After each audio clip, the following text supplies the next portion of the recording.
किसानों के ऊपर जो थकबाकी का जो पैसा पड़ा हुआ है उसको माफ किया जाए। 3 HP 5 HP के कनेक्शन को पैसे जैसे सालाना दर पे आप दिया जाए तो किसान बेचारा भर देगा। किसान दानी है मैडम, देता है पैसा। सही है। हम फ्री नहीं चाहते बिजली, हम पैसा देने को तैयार है, मगर आप एक ऐसा धोरण बना दीजिए, आप 1-1 लाख रुपया 60-60 हजार 70-70 हजार रुपए के एवरेज बिल दीजिए, किसान वैसे ही धक से हो जाता है। अच्छा है कि किसान हमारे यहाँ के मजबूत है, मरे हो रहे नहीं। उपसा सिंचन अच्छा योजना बन के तैयार है। अच्छा 70 करोड़ से चालू हो गई, 140 करोड़ पे उसका बजट आ गया। अच्छा पाइपलाइनें बिज गई, खेतों में से सब चला गया। यहाँ पर एक भी किसान को आप पूछ लीजिए, आज से 12 साल हो गया योजना बनी, किसी को एक बूंद भी पानी अगर मिला हो खरीफ में, रबी की तो छोड़िए आप, खरीफ में अगर एक बूंद भी यहाँ के किसानों को पानी मिला होगा तो आप प्रत्येक काश्तकार से पूछ सकते हैं।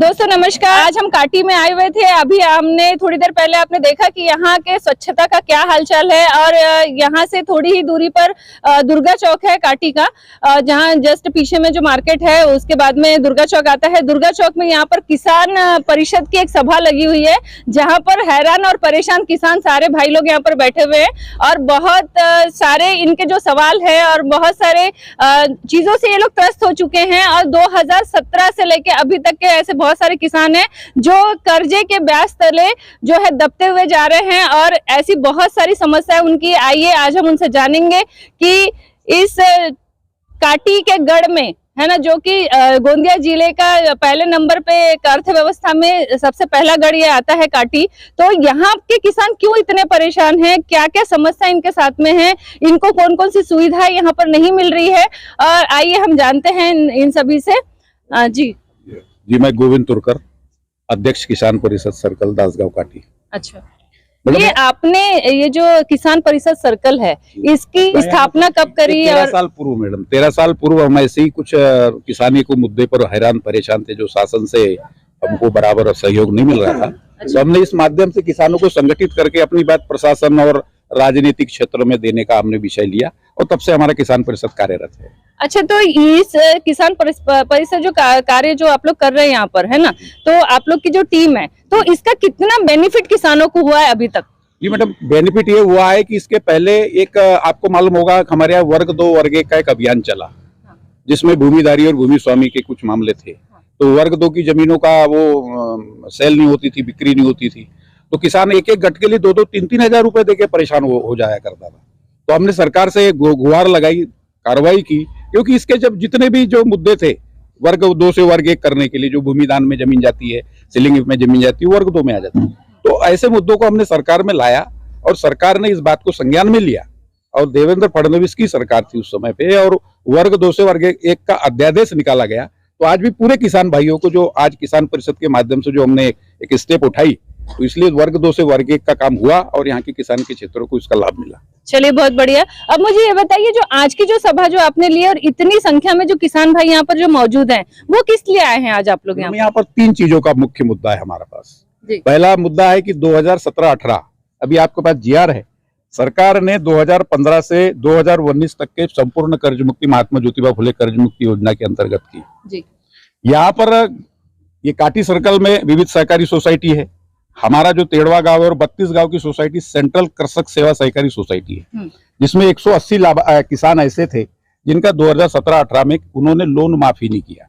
अच्छा। और मुद्दे की बात यह है कि 2017-18 में सबसे बड़ा भीषण अकाल था इस क्षेत्र में, और सरकारी डिपार्टमेंट से, प्रशासन से, राजनीतिक लोगों ने ये घोषणा की थी कि भाई आप ज्यादा से ज्यादा प्रधानमंत्री पीक बीमा योजना में आप हिस्सा लीजिए, ऑनलाइन लीजिए, ऑफलाइन लीजिए, और काफी किसानों ने हिस्सा भी लिया। मगर दुर्भाग्य है कि ना पीक बीमा का 1 रुपया मिला हमको, और दुबले पे 2 साढ़े हो गया कि सोसाइटी ने बिना काश्तकारों के परवानगी उनके 2017-18 के ऋण को परावर्तित कर दिया। अच्छा। रिकंस्ट्रक्टेड कर दिया। अच्छा। अब होता यह कि जब रिकंस्ट्रक्शन लोन हो जाता है तो वो माफी के दायरे में आता नहीं है। बिल्कुल। तो वो उस वजह से किसानों को आज ये हालत है कि 2017-18 का ऋण आज भी किसानों पर पड़ा हुआ। GR बोलता है 2019 तक के आपका माफ किया है, तो फिर सोसाइटी ने क्यों, वो सोसाइटी कौन सी, जिस सोसाइटी में हमारे किसानों के प्रतिनिधि है, क्या उनको ये जानकारी नहीं थी कि महाराष्ट्र शासन जब 2019 तक कर्ज मुक्ति दे सकता है, दे रहा है, तो हमने अपने किसानों को उसमें बिठाना चाहिए। ऐसे सेंट्रल कृषक सेवा सहकारी के 180 किसान, विविध सहकारी सोसाइटी के भी 100-150 किसान ऐसे कि आज भी 2017-18 से आज भी उनके ऊपर में नोटिसेस अभी सबको वाटप हुए, कर्ज मांगे जा रहे हैं और सरकार का कर्ज मुक्ति का ये जीआर है।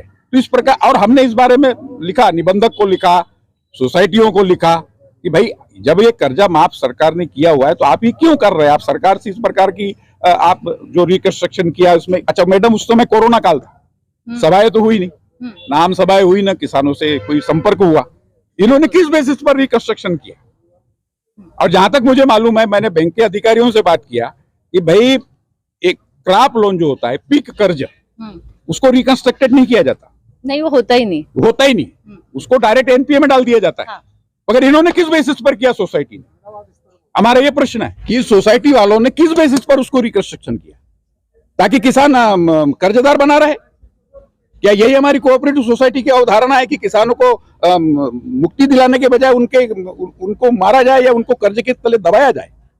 ये हम शासन से पूछना चाहते हैं। तो इसमें जो जितने भी लोन जो लिए थे जिन किसानों ने, है ना, 18-19, 17-18 में, तो ये कितने एकड़ के भूमि स्वामित्व वाले किसान थे जिनको दिया गया था? ये अल्पभूधारक, यानी हमारे यहाँ तो अभी भी अल्पभूधारक किसान को ही लोन मिलता है। 1,60,000 रुपए की सीमा तक लोन हमको अवेलेबल है। अच्छा। आपके आपके पास जमीन चाहे कितनी भी हो, अच्छा, आपको 1,60,000 रुपए तक सीमा तक ही आपको लोन मिलेगा। तो अभी जब उनका फिर से रिस्ट्रक्शन किया गया तो अभी उनका बढ़ के कितना आ रहा होगा? अभी कुछ नहीं है, वो तो बहुत डबल, ब्याज पे ब्याज लगाया जा रहा है। और जो वो रसीदें भी हैं मेरे पास कुछ, उनका लोन तो बढ़ती ही चला जा रहा है, ब्याज पे ब्याज लगाया जा रहा है उनको। अभी जैसे मार्च में और लग जाएगा, इसके पहले सितंबर में उन्होंने लगा दिया। अच्छा। और अभी हमने सरकार को किसान परिषद के माध्यम, निबंधक से लेके आमदार से लेके, और हमने यहाँ के स्थानीय आमदार को भी बोला कि भाई ये विधानसभा में आप क्वेश्चन कीजिए, हम जीआर की मांग कर रहे हैं, हमको भीख तो मांग नहीं रहे। सरकार ने हमको 2017 का 18 का लोन माफी का हमको हक दिया है, जीआर है ये, हम उस जीआर के मुताबिक मांग रहे हैं ना मैडम। आप ऐसा तो कुछ मांग नहीं रहे, फिर भी इनके कान पे कोई जू नहीं। फिर भी हमारे किसान परिषद का कुछ आंदोलन और कुछ थोड़ी चहल पहल हुई तो सोसाइटियों ने भी इसको संज्ञान में लिया, सरकार को भी भेजा है। अभी सरकार ने जीआर, अभी सरकार कह रही है, अभी तक हमारे हाथ में कोई जीआर नहीं है कि भाई हम वो 7,000 कुछ किसान है सोसाइटी के जिनको हम कर्ज मुक्त करेंगे 31 जनवरी तक के, शायद पूर्ण 1.5 लाख रुपए तक का कर्जा माफ करेंगे, ऐसे डिप्टी सीएम देवेंद्र फडणवीस का सेशन के आश्वासन है। अभी तक के हमको कोई लेटर या कोई प्रकार का भी बैंक को कोई लेटर वेटर मिला नहीं। तो आपको क्या लगता है ये जो आश्वासन है ये सार्थक रूप ले सकता है या फिर ये चुनाव आ रहे इसलिए? मैडम मुझे ऐसा लगता है कि सार्थक रूप इसलिए ले सकता है कि अब चुनाव आ रहे हैं, अप्रैल मई में चुनाव संभव है, तो ये दबाव शायद हो सकता है उस पर काम कर जाए और 2017-18 से लेके जो भी किसान है कर्ज मुक्त हो जाए। ये आश्वासन मुझे केवल चुनाव के दबाव में ऐसा लग रहा है। चलिए, मैं आशा करती हूँ कि आज जितने भी किसान भाई हैं और जो समस्याओं से जूझ रहे हैं, जो कर्ज पे कर्ज जो उनके ऊपर लदे जा रहे हैं, क्योंकि हर किसी का जो आर्थिक व्यवस्था होती है हर किसी की एक जैसी नहीं होती है। और जहां अपन किसानों की अगर बात करें तो किसान जितना उगाता नहीं उससे कहीं ज्यादा लगा देता है ना। तो ये बहुत सारी सी छोटी छोटी चीजें हैं। जब जमीनी स्तर पर जब हम जाते हैं, जब अगर एक कृषक की मैं अगर बात करूँ तो उस कृषक की खून पसीने की कमाई होती है, लेकिन अगर उसको गवर्नमेंट से सुविधा मिला और गवर्नमेंट अगर इस तरीके का अगर एक्शन ले रही है तो बहुत गलत कर रही है और कहीं ना कहीं इनको इसका बहुत बड़ा खामियाजा यहाँ पर भुगतना पड़ सकता है। और महाराष्ट्र के चुनाव चूंकि बहुत नजदीक है तो हम तो यही चाहेंगे कि गवर्नमेंट के जितने भी आला अफसर है इसको संज्ञान में लें, या अगर वहां से कार्यवाही हो चुकी है ऊपर से तो जो बीच वाले जो लोग हैं इसका सही और सटीक जवाब यहाँ पर किसानों को उन्होंने देना चाहिए। और कोई समस्या? दूसरा मुख्य मुद्दा है मैडम बिजली का। अच्छा। हमारे यहाँ पर जो कृषि पंप को बिजली है वो मात्र 8 घंटे दी जाती है। अच्छा। और उसमें भी ये है कि एक रात में पारी दी जाती है और दिन में पारी दी जाती है। एक हफ्ता शायद रात में चलता है, एक हफ्ता दिन में चलता है, और भी 10 से 6। अब मुझे बताइए मैडम, आप दिनमान ठीक है 8 घंटा दे रहे हो, हम वहां तक मान्य करते हैं, रात की बिजली देने का औचित्य क्या है? आज जहां पर क्षेत्र के अंदर में सुअरों का आतंक है, जंगली जानवरों का आतंक है, सांप बिच्छू का आतंक है, क्या किसान वहां जाकर के रात को अपना पानी भिगाने जाए और वो मरे? यही चाह रही है सरकार। इसके पीछे तो औचित्य ऐसी लग रहा है। रात में पानी देने का औचित्य क्या है? जब 8 घंटे आप बिजली दे तो दिन में दीजिए ना। हमने तो 12 घंटे की मांग की हुई है। दूसरी बात, यहाँ के महावितरण कंपनी के आप यहाँ पे पूरे काश्तकार बैठे, आप पूछ लीजिए, लाखों रुपए में डीपी लगी नहीं, लाखों का बिल आ गया। अरे बाप रे। एवरेज बिल, हाँ एवरेज बिल। लोगों के मीटर टंगे हुए हैं खेतों में, उसमें ना कोई चल रहे हैं पूरी तरीके। अभी खेतों में मीटर पड़े हुए हैं, कोई झाड़ पे लटका पड़ा है, कोई लकड़ी पे पड़ा हुआ है, बंद है। रीडर आता है, घर बैठे अपनी एवरेज रीडिंग करके चला जाता है और अपने काश्तकारों को एवरेज बिल टंगा दिया जाता है। यहाँ एक भी काश्तकार ऐसा नहीं है जो 50,000 से नीचे किसी को बिल होगा। बाप रे। और कनेक्शन 3 HP का हमने उनको मांग की और पिछले 10 साल से हम इस बात को कह रहे हैं। मैडम में HPT सिस्टम होता है मैडम, एक आपके मध्य प्रदेश में है, जहां पर वहां की सरकार जैसे 3 HP का कनेक्शन है वहां पे तो 3600 रुपया साल का वो लेती है। 2 टर्म में आपको पैसा देना है, लेती है। 5 HP का 6000 रुपये, ऐसा कुछ है। हमने आमदार को खासदार साहब तो दुर्लभ है, हम तो अभी तक काश्तकार यहाँ पर मुझे नहीं लगता कि यहाँ के खासदार को किसी ने देखा हो भी। अच्छा, मतलब आज तक इतने सालों में कभी दर्शन नहीं हमारा एक भी बोलिए, मोदी जी को बात पहुंचाइए कि मोदी जी के नाम पे ऐसे गधे घोड़े नहीं चलेंगे। अच्छा। मोदी जी अगर चाहते, मोदी जी को हम लाइक करते हैं, मोदी जी बहुत यशस्वी प्रधानमंत्री, अगर उनके नाम पे अगर ऐसे कोई गधे घोड़े आ गए उसको भी जनता स्वीकार नहीं करेगी। व्यक्तिगत लोग आने चाहिए, किसानों के बीच बैठने आने वाले चाहिए। हमारी 80% आबादी है ना मैडम, हम किसान आबादी के हम 80% है ना। हम जाति धर्म की बात नहीं करते, हम किसान की बात करते। तो हमारे बहुमत का जब राज है तो फिर हमारे बहुमत की बात क्यों नहीं पूछी जाती? हमारे साथ बैठने को आमदार कतराते, हमारे साथ बैठने को नेता कतराते। व्यापारी संगठन की बैठक होती तो वहां बराबर आमदार खासदार को समय मिलता है। और हम अपनी समस्या लेके अगर कोई आयोजन करते, हमारे किसान परिषद ने कई आयोजन किए अपने पैसे से, हमने उनका पैसा नहीं मांगा, उनके फंड का पैसा नहीं मांगा। हमने चाय अपनी पिलाई, हमने नाश्ता अपना कराया। किसानों ने 100-100, 200 रुपए चंदा करके इकट्ठा करके कि भाई आप आइए हमारे बीच में बैठिए, हमारी समस्या को सुनिए। वक्त नहीं है मैडम यहाँ के नेताओं को, मैं हर पार्टी की बात कर रहा हूं, मैं किसी पक्ष का बात नहीं करता, उनको वक्त नहीं। इसीलिए हमको आपके माध्यम से बात उनको कान खोलने के लिए पहुंचाने की गरज है।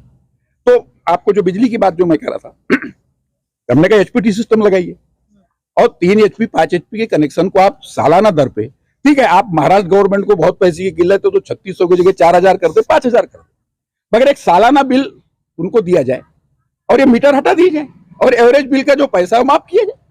इतनी मांग हम कर रहे हैं और दिन में 12 घंटे कम से कम हमको बिजली चाहिए।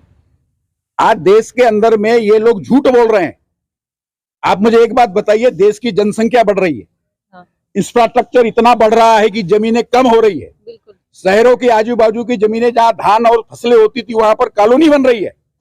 जनसंख्या 140 करोड़ पार हो रही है। अनाज कहाँ है इसके पास? अनाज तो आखिर जमीन से होगा ना, छतों पे तो होगा नहीं।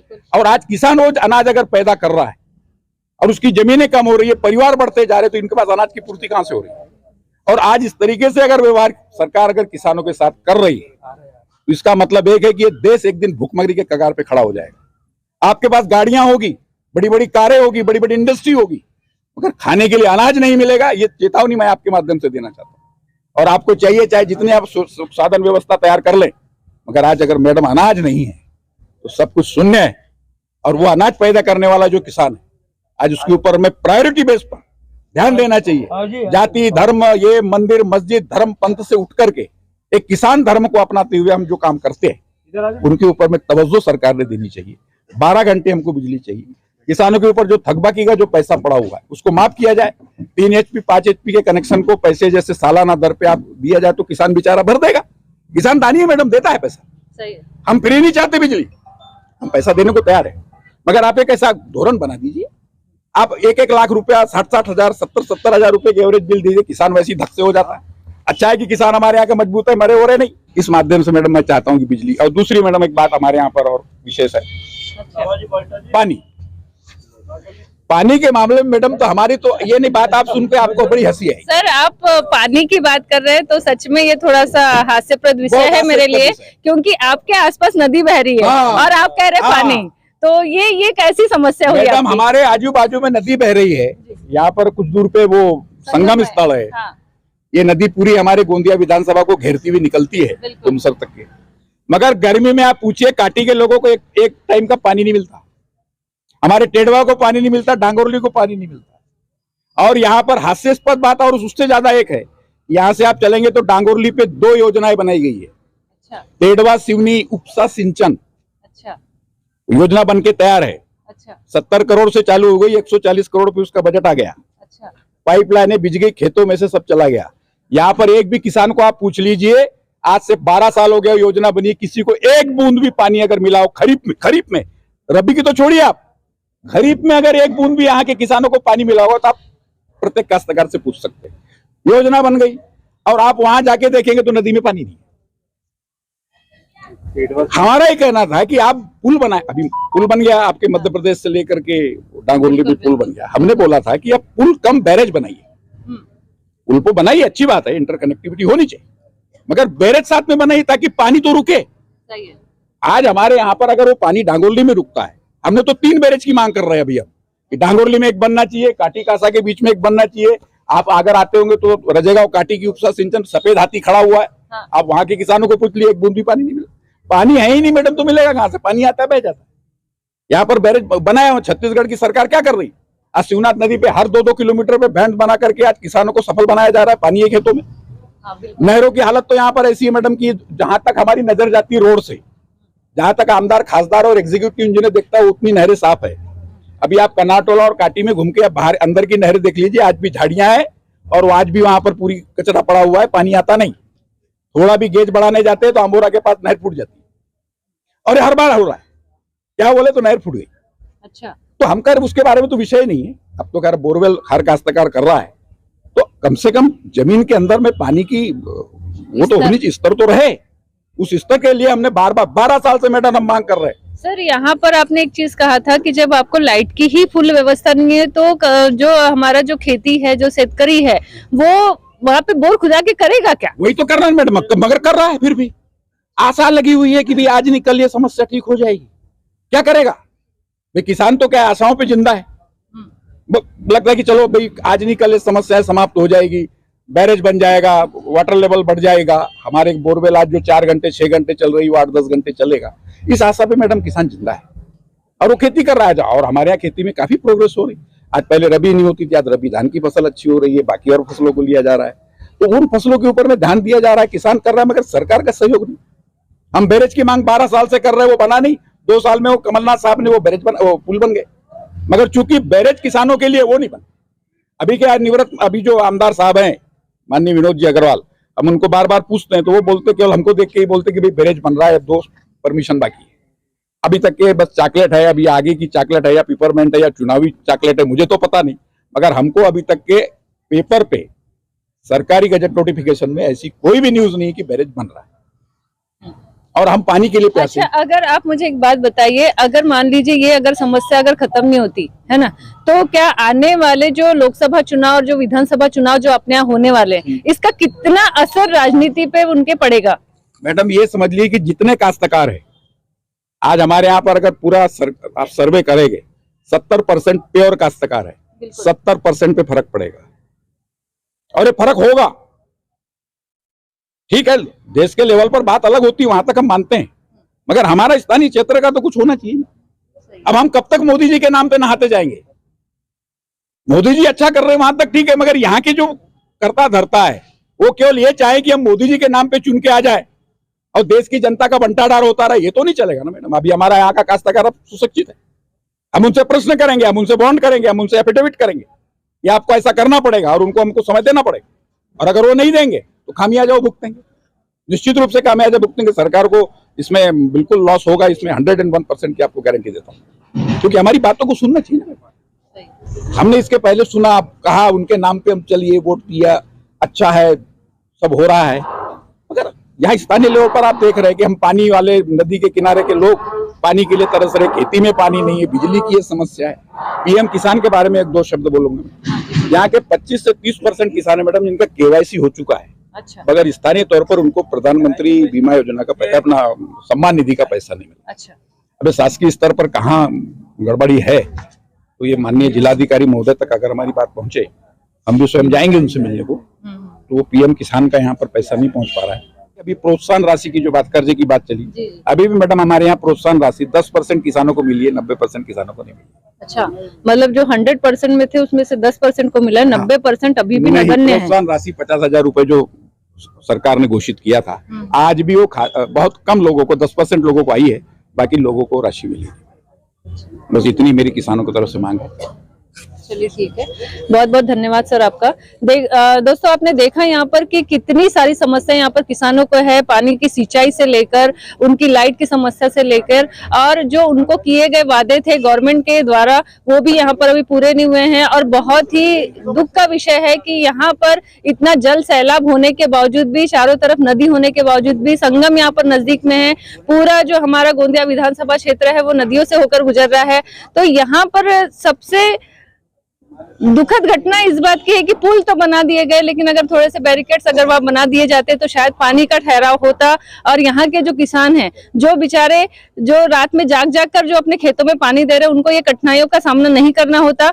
और यहाँ की जो ज्वलंत जो समस्या है, जो मूलभूत समस्या है, तो मैं तो यही चाहूंगी कि जितने भी हमारे पदस्थ हैं, जितने भी हमारे नेतागण हैं और जितने भी हमारे आमदार खासदार है, विधायक और सांसद है, कृपया इन किसानों पर ध्यान दें, क्योंकि ये बहुत बड़ा हब है। मैं बार बार यही कहूंगी कि काटी एक गोंदिया जिले का बहुत बड़ा हब है, जहाँ से बहुत सारी चीजें यहाँ से उठती है। यहाँ से बहुत सारी चीजें ऐसी है जो आर्थिक व्यवस्था से लेकर बहुत सारी चीजों को सुचारू रूप में चलाने में मदद करती है। तो कृपया कर इस क्षेत्र में जरूर आप लोग ध्यान दें। एंडिंग करें, है ना? फिर दूसरा वीडियो और ले लेते हैं, देखा दो, है ना? ठीक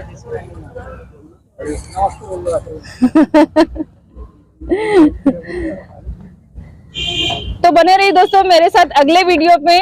आप सभी का बहुत बहुत धन्यवाद। मैं सावित्री दानी अपने सहयोगी दीपक कुथेगर जी के साथ आप सभी को मेरा नमस्कार।